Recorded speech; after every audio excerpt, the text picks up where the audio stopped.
Shalom, Damai di hati. Puji nama Tuhan, di kesempatan kali ini kami berdua sangat bersyukur karena kami dalam keadaan yang sehat dan diberkati Tuhan. Dan apa kabar Bapak Ibu Saudara dimanapun berada? Harapan dan doa kita Bapak Ibu Saudara tetap dalam keadaan yang sehat-sehat dan diberkati oleh Tuhan. Dan di kali ini kita berdua akan mengseringkan kebenaran firman Tuhan dalam perenungan MTPJ Gemim tentunya. Dan di kesempatan kali ini bacaannya terambil dari 2 Korintus pasal yang ke-11 ayat 7 hingga yang ke-33, dengan tema di sepanjang minggu ini integritas dan komitmen pelayan Tuhan. Dan sebelum kita menseringkan kebenaran firman ini, mari kita berdoa. Bapa di surga, terima kasih Tuhan Yesus. Di kesempatan kali ini Tuhan, kami sungguh bersyukur karena anugerah kasih Tuhan terus menuntun langkah hidup setiap kami. Maka itu dari Tuhan, di kesempatan kali ini juga kami rindu membagikan kebenaran firman Tuhan. Biarlah Roh Tuhan menuntun setiap kami agar apa yang kami sampaikan itu benar-benar dari isi hati Tuhan, dan itu mampu mengubahkan kehidupan kami dan mampu mempertobatkan kehidupan kami sebagai orang-orang percaya. Diberkatilah setiap pendengar yang mendengarkan firman Tuhan ini dimanapun berada. Biar kehidupan mereka terus diubahkan Tuhan dan diberkati oleh Tuhan. Mari Tuhan pimpin tuntun dalam perenungan kebenaran firman Tuhan di malam hari ini. Terima kasih Tuhan Yesus. Ini ucapan syukur kami Tuhan, di dalam nama Yesus kami berdoa. Amin. Amin. Nah, Bapak Ibu Saudara diberkati Tuhan, seperti biasa kita akan menseringkan 3 bagian dalam perenungan ini. Pertama, kita akan melihat apa yang menjadi latar belakang kitab 2 Korintus, kemudian apa menjadi pesan teks ya, khususnya dalam bacaan kita di 2 Korintus pasal yang ke-11 ayat 7 hingga 33, dan yang terakhir kita melihat apa yang menjadi implikasi ya dari perenungan firman Tuhan di saat ini. Dan mari kita lihat dan tetap simak dalam perenungan firman Tuhan di kesempatan kali ini. Bapak Ibu Saudara, kitab 2 Korintus sama dengan kitab 1 Korintus. Ditulis oleh Rasul Paulus yang dalam pasal 1 ayat 1 juga menyertakan nama Timotius ya. Berbeda dengan 1 Korintus yang menyertakan nama Sostenes, di sini dia menyertakan nama Timotius. Nama yang tidak asing pastinya bagi kita, seorang yang masih muda namun menyerahkan hidupnya bagi Tuhan. Nah, tujuan surat ini juga jelas. Pada ayat pertama ini dapat dibaca bahwa untuk jemaat Allah di Korintus dan orang-orang kudus di seluruh Akaya. Nah, mari sedikit kita mengulas mengenai kota Korintus ya. Jadi kota ini terpilih sebagai ibu kota provinsi Akaya. Korintus menjadi tempat tinggal gubernur Romawi di provinsi itu. Letak kota Korintus sangat strategis, di samping dilalui oleh jalur utama yang menghubungkan wilayah timur dan barat. Beberapa rute juga bertemu di kedua pelabuhan kota ini. Letak yang strategis membuat kota Korintus menjadi pusat perdagangan yang terkenal pada zaman itu, serta juga membuat kota itu menjadi kota yang sangat kaya. Nah, Bapak Ibu Saudara, kota Korintus juga dikunjungi oleh wisatawan yang mau berziarah ke kuil dewa Afrodite ya, yaitu dewi cinta, kecantikan, kesuburan dan pelayaran ya.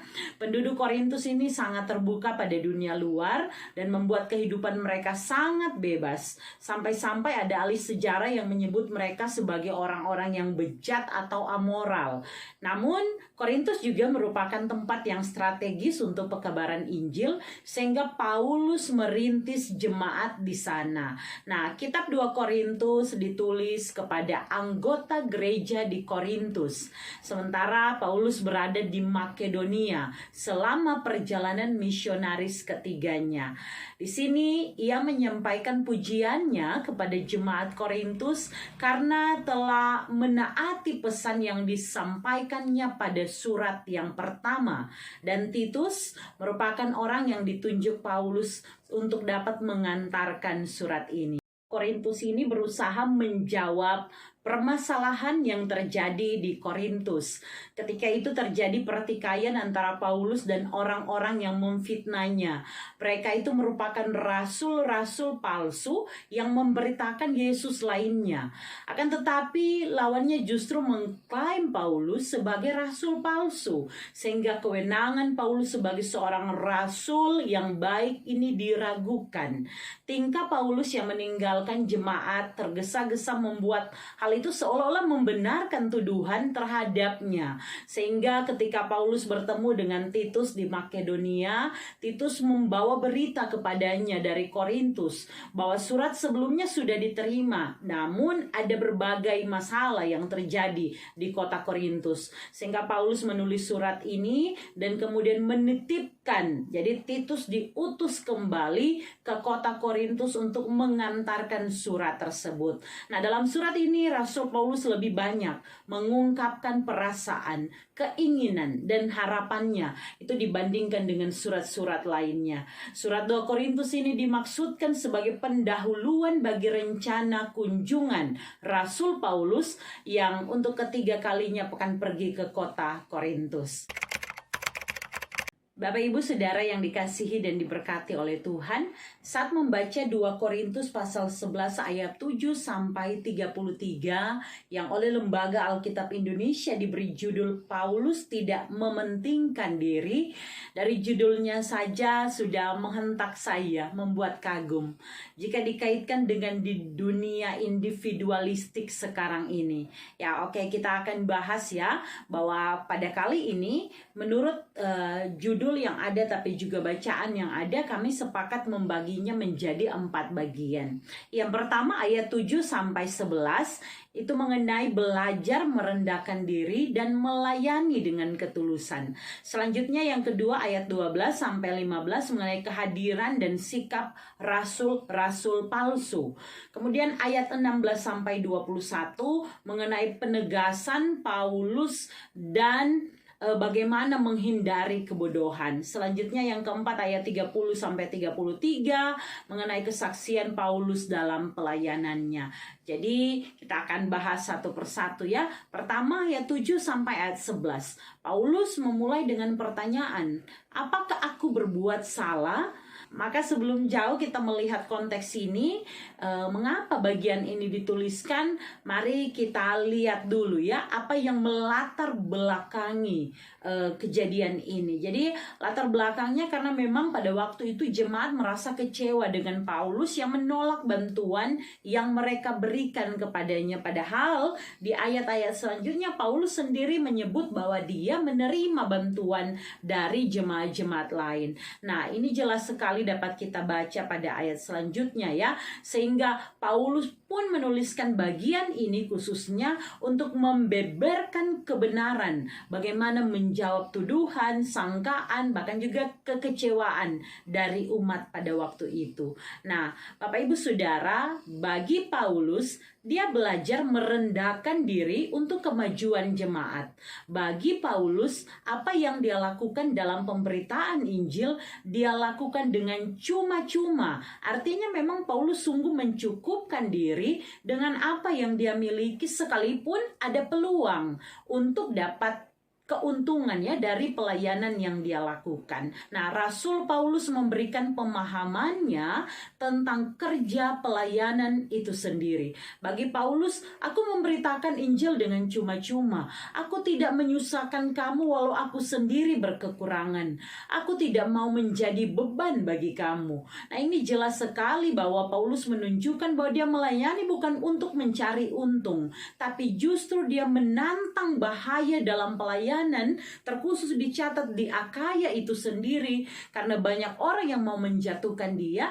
Namun Paulus dengan berani menghadapi semua itu karena dia mau berpegang pada kebenaran Injil Kristus dan pada pemberitaannya. Dan sekalipun mungkin diragukan, tapi Paulus yakin bahwa Allah mengetahui hal itu. Bapak Ibu Saudara, yang kedua, ayat 12 sampai 15 mengenai kehadiran dan sikap rasul-rasul palsu. Nah, bagian ini menjelaskan bahwa Paulus melihat dan mendengar bagaimana kehadiran rasul-rasul palsu. Ini sangat mengancam pertumbuhan iman jemaat. Dan karena itu dengan tegas dia berkata bahwa apa yang kulakukan akan tetap kulakukan. Itu dapat kita lihat di ayat 12. Diikuti dengan di ayat 13, dia membeberkan identitas mereka. Bahwa di sini dituliskan sebab orang-orang itu adalah rasul-rasul palsu, pekerja-pekerja curang yang menyamar sebagai rasul-rasul Kristus. Nah, Bapak Ibu Saudara, perhatikan bahwa Rasul Paulus menyampaikan kata menyamar. Ini tanda awas bagi jemaat dan peringatan keras bahwa pengajaran mereka, rasul-rasul palsu ini memang bisa saja tentang Kristus, namun sekali lagi dengan maksud jahat, bisa dengan mencari keuntungan untuk diri sendiri atau justru memang untuk membelokkan iman jemaat. Nah, bagi Paulus itu sudah ada dan tidak usah heran dengan sikap orang-orang munafik ya, yang pura-pura memberitakan tentang Tuhan padahal tidak. Tidak usah heran dengan orang-orang yang pura-pura, karena memang bagi Paulus ya seperti iblis ya, bisa menyamar menjadi malaikat terang. Itu jelas di sini ya. Namun ditutup dengan kepastian bahwa rasul-rasul palsu, pekerja-pekerja curang tersebut pasti akan menerima akhir yang setimpal. Ibu Saudara yang dikasihi dan diberkati oleh Tuhan, selanjutnya bagian ketiga di ayat 16 sampai 26 mengenai penegasan Paulus untuk menghindari kebodohan. Bagian ini sangat keras menyampaikan isi hati dari Paulus. Jemaat Korintus telah diperhamba, dihisap, dibodohi, dikuasai dan mau-mau saja memberi dirinya yang sudah tahu kebenaran seperti yang ditanamkan Paulus itu dibelokkan oleh pengajaran palsu. Disinilah Paulus dengan keras menegur, tapi juga menantang para rasul-rasul palsu. Kita dapat baca dengan jelas ya, mulai dari ayat 22.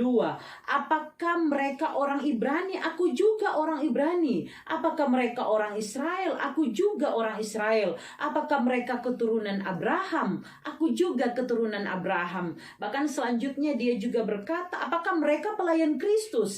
Aku berkata seperti orang gila, aku lebih lagi. Aku lebih banyak berjeri lelah, lebih sering dalam penjara, didera di luar batas, kerap kali dalam bahaya maut.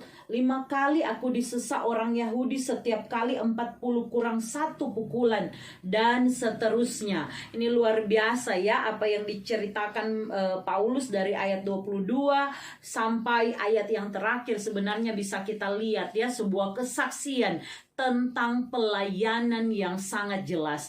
Nah, saya juga sangat merasakan bahwa betapa pelayanan yang digambarkan ini menunjukkan bahwa Paulus bukan orang yang cari enak dalam pelayanan, cari nama dalam pelayanan, cari kekayaan, cari keuntungan dalam pelayanan, tetapi dapat dibaca dan disaksikan bahwa Paulus sungguh-sungguh menjawab panggilan Tuhan bagi dirinya untuk menjadi seorang pemberita Injil. Bapak Ibu Saudara, pada bagian keempat ayat 30 sampai 33 mengenai kesaksian Paulus dalam pelayanannya. Pada bagian ini Paulus memulai dengan, jika aku harus bermegah, maka aku akan bermegah dalam kelemahanku. Nah, memegahkan diri adalah sikap sombong yang menganggap diri bisa dan melupakan kemampuan yang asalnya daripada Tuhan. Herannya, dari semua daftar pelayanan suka duka Paulus yang dipaparkan panjang lebar di ayat-ayat sebelumnya, Paulus justru tidak memegahkan diri. Oh, karena saya begini dan berhasil, karena saya telah melewati ini, saya pantas dapat ini dan ini, atau juga hal-hal sebagainya ya. Namun justru Paulus memegahkan diri dalam kelemahannya. Di sini kata kuncinya, Paulus bermegah karena dia benar-benar merasakan pertolongan Tuhan dalam hidupnya. Dia mengalami banyak tantangan, namun tetap ditolong dan dipelihara oleh Tuhan. Kita bisa lihat pada ayat 32 sampai 33 ya, di akhir cerita bahwa di Damsyik, wali negeri Raja Aretas menyuruh mengawal kota orang-orang Damsyik untuk menangkap Paulus ya. Tetapi dalam sebuah keranjang aku diturunkan dari sebuah tingkap keluar tembok kota, dan dengan demikian aku terluput dari tangannya. Paulus menyaksikan betapa dalam keadaan paling mencekam, paling bahaya, dia juga ditolong oleh Tuhan. Luar biasa bahwa bagi Paulus sungguh ini patut dimegahkan, bahwa Allah yang menolong pelayanannya dan bahwa hidupnya dinikmatinya dengan luar biasa karena ada Tuhan. Bapak Ibu Saudara yang dikasihi dan diberkati oleh Tuhan, tema di sepanjang minggu ini mengenai integritas dan komitmen pelayan Tuhan melalui bacaan 2 Korintus 11 ayat 7 sampai 33 yang memberi kita beberapa pesan dan pengajaran penting. Yang pertama, orang dunia dan mungkin termasuk kita sendiri, kita seringkali melihat segala sesuatu dari apa yang terlihat oleh kasat mata kita. Itulah sebabnya kita dengan mudah tertipu dan terperdaya ya, karena tidak sanggup membedakan mana yang benar dan mana yang salah, mana yang asli dan mana yang palsu. Hal tidak benar ini juga harus kita akui terjadi dalam pelayanan. Terkadang kita sudah sulit membedakan mana pengajaran yang sehat dan mana pengajaran yang palsu. Dan ada banyak orang yang menyebut diri pelayan Tuhan, tetapi cara hidupnya sangat bertolak belakang dengan firman Tuhan. Mungkin kemana-mana bisa disapa pimpinan, penatua, diaken, pendeta, namun masih juga mempraktikkan sikap hidup yang mengecewakan hati Tuhan. Lebih suka cari untung, melayani bagus jika ada di tempat basah, selebihnya ya abai. Sikap demikian sebagai gambaran yang terjadi saat ini, tapi ini sebenarnya sudah ada sejak lama. Bahkan Paulus menyebut sikap demikian yang ada di Korintus bahwa itu adalah rasul-rasul palsu, pekerja-pekerja curang yang menyamar sebagai rasul-rasul Kristus. Itu perkataan dari Paulus ya. Nah, sayangnya di zaman sekarang ini memang banyak orang Kristen ternyata kurang peduli dengan kualitas rohani dari para pelayan Tuhan. Yang penting keinginan telinganya terpuaskan, karena beribadah ya sekedar seibadah. Tidak mengherankan bahwa banyak bermunculan pelayan-pelayan Tuhan palsu yang datang menyamar. Alkitab memperingatkan kepada kita bahwa di masa-masa akhir banyak nabi palsu akan muncul dan menyesatkan banyak orang. Sehingga kita harus berjaga-jaga dan waspada. Ingat, dari buahnya lah kamu akan mengenal mereka. Kunci agar tidak jatuh dalam rupa-rupa pengajaran yang menyesatkan adalah dengan semakin melekat kepada Tuhan, makin meningkatkan kualitas kerohanian kita. Karena orang yang dewasa rohani pasti tidak akan mudah terombang-ambingkan oleh berbagai ajaran palsu. Sekali lagi, pengajaran palsu itu cerita lama. Tapi kalau kita tahu ajaran yang asli, ajaran yang benar, maka sudah pasti kita tidak akan mudah terpengaruh. Yang kedua, nyangkut tema, mari kita lihat bahwa menurut KBBI, integritas berarti mutu, sifat, kemampuan yang menunjukkan kewibawaan, kejujuran, akhlak, karakter, dan kelakuan. Sedangkan komitmen berarti janji dan tanggung jawab untuk melakukan sesuatu hal. Maka jika kita bicara tentang integritas, komitmen seorang pelayan Tuhan, ini bicara tentang kualitas diri dari seorang pelayan Tuhan, hamba Tuhan, bukan hamba uang ya, bukan hamba manusia. Nah, saya sendiri bisa menyebut bahwa the man of integrity itu adalah Tuhan Yesus. Ya di atas ya. tidak jika tidak, dan tidak dapat diubah dan dibantah dengan alasan apapun, yang memang dipegang selaras antara perkataan, isi hati, dan perbuatan. Masalah komitmen juga baru kita bahas pada renungan sebelumnya. Nah, dalam konteks bacaan hari ini, mari kita lihat bahwa berintegritas seperti Tuhan Yesus di zaman ini bukanlah perkara mudah. Sebagai pelayan dan sebagai anak-anak Tuhan, namun harus kita lakukan. Berintegritas berarti jangan abu-abu. Di sana A, di sini B. Kalau ada doi jadi bunga harum, kalau ndak ada doi bisa jadi bunga bangkai. Selanjutnya juga berkomitmen dalam Tuhan ini tidak mudah. Namun harus ya tetap kita harus belajar terus-menerus untuk mau melakukannya. Saya sempat kaget ketika mendengar cerita pernyataan seseorang. Dia berkomentar kurang lebih begini, semoga belum tak pindah, lumayan di sini sebulan jadi dapat 20 juta karena melayani.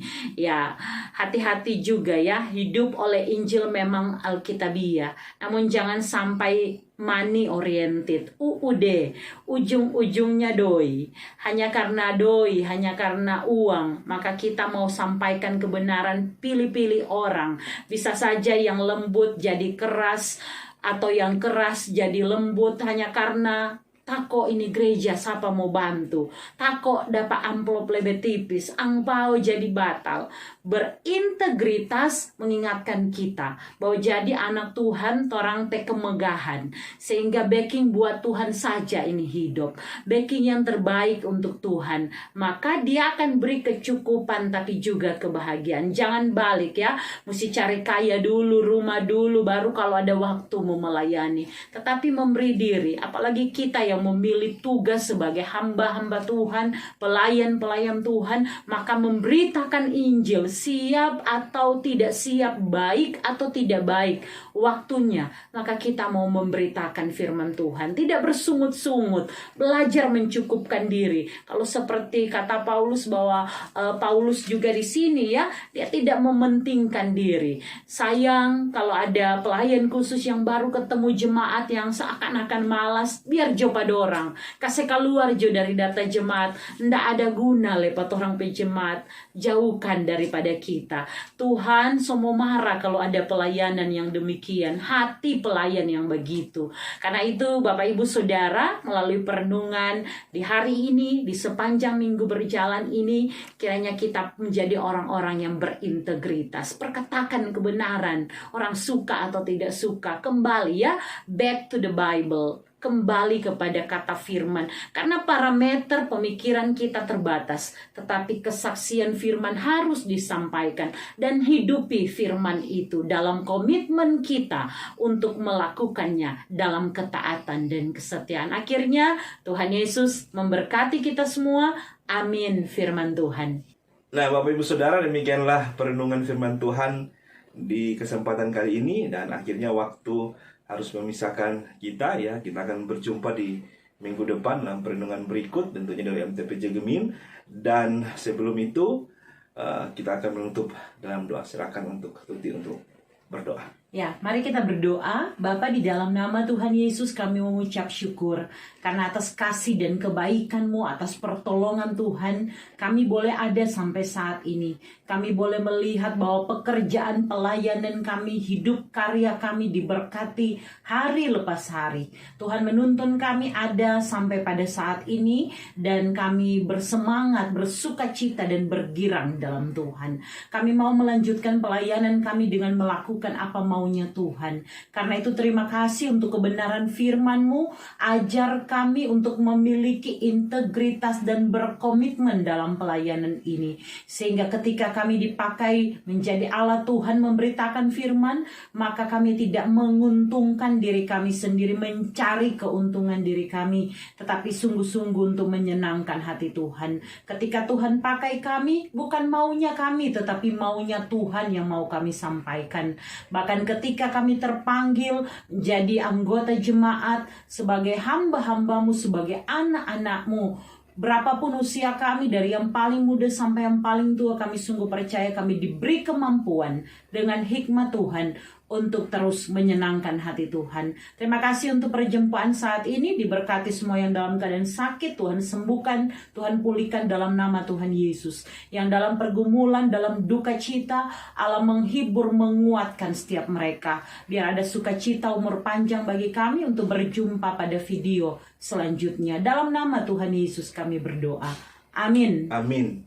Dan pada akhirnya sampai jumpa. Tuhan Yesus memberkati.